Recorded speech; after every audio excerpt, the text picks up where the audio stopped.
හජ් බන්ධනාව. ඒකට ලොකු මාෆියාවක් තියෙනවා ලංකාවේ.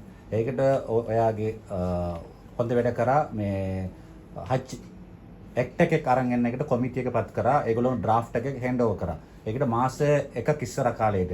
ඒක ඒගොල්ලෝ පාර දුන්න වෙලාව ඔය කිව්වා මේ සම්බන්ධ මේ රෙකමෙන්ඩේෂන් රිපෝට් සම්බන්ධ වෙලා පාර්ලිමේන්තු එකේ ඉන්න මුස්ලිම් කට්ටිය මන්ත්‍රීතුමා ඔක්කොමලාට මම කතා කරනවා. ඊට පස්සේ පාර්ලිමේන්තු එකට අර කැබිනට් එක අරන් එනවා කිව්වා. ඒක මොනවද ප්‍රොසෙස් එක තාම තියෙනවා. ඒක මම දන්නා වගේට පාර්ලිමේන්තු එකේ මුකුත් සාකච්ඡාව පටන් ගන්නෑ.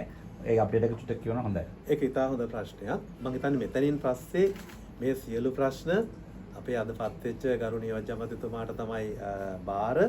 ඒ දන්නවද මම එහෙම කියන්නේ? ඒ පිළිබඳ තාම පරිසමාප්ත පිළිතුරක් දෙන්න පුළුවන් කෙනා තමයි මෙතුමා.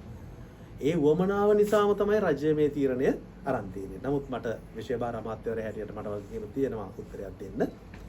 ඔබ කිව්වා වගේ ලංකාවේ පළවෙනි වතාවට අපි හජ් පනත තාම ප්‍රශස්ත විද්වතුන් මණ්ඩලයක් හරහා රචනා කරලා අපේ අතට පිරිනැමුවා. ඉන් පස්සේ අපි ඒක අමාත්‍ය මණ්ඩලයට අමාත්‍ය මණ්ඩල පත්‍රිකාවක් කරා මම ඉදිරිපත් කළා. ඒ ඉදිරිපත් කළේ පනත මේක සංශෝධනයක් නෙමෙයි. නොතිබුණු පනතක් අලුතෙන් ලියපු පනතක්. එතකොට අමාත්‍ය මණ්ඩල අනුමැතිය ලැබිලා තියෙනවා. මේක මෙතනින් එහාට නීතිමය කටයුතු කරගෙන යන්න.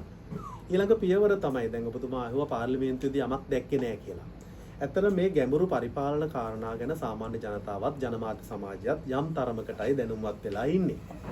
ඒක ඊළඟ පියවර තමයි මේ විද්වතුන් ලියූ පනත නීතියේ භාෂාවට පරිවර්තනය කරගෙන ආණ්ඩුක්‍රම ව්‍යවස්ථාව සමග අනනුකූල තැන් තියෙනවද කියලා සොයලා බලලා සකස් කරන්න ඕන. ඒක කරන්නේ නීති කෙටුම්පත් දෙපාර්තමේන්තුව. දැන් අපි ඒක එතෙන්ට යොමු කරලා තියෙනවා. ඉන් පස්සේ නීතිපති දෙපාර්තමේන්තුවට යොමු වෙනවා. ඒත් අනුමැතිය ලැබුණට පස්සේ නැවත කැබිනට් පත්‍රිකාවකින් අපි තහවුරු කරගන්නවා දැන් මේක හරි කියලා. ඉන් පස්සේ තමයි පාර්ලිමේන්තුවට ඉදිරිපත් වෙන්නේ.